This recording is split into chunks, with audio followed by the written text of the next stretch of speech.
માટે ગુરુ વંદના બાબાએ સુંદર લખી છે ને આપણે ગુરુ વંદનામાં જોડાઈ જઈ અહીંયા બેઠા છો તો મનમાં ગુરુને ધારજો, યાદ રાખજો.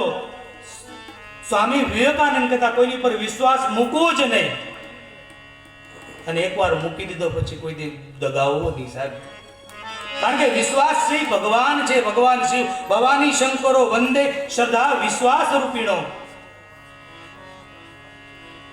ગુરુને યાદ કરીએ, પોતપોતાના ગુરુને યાદ કરજો અને અહીંથી ગુરુ વંદના કરીએ સાહેબ. બંદો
Rupa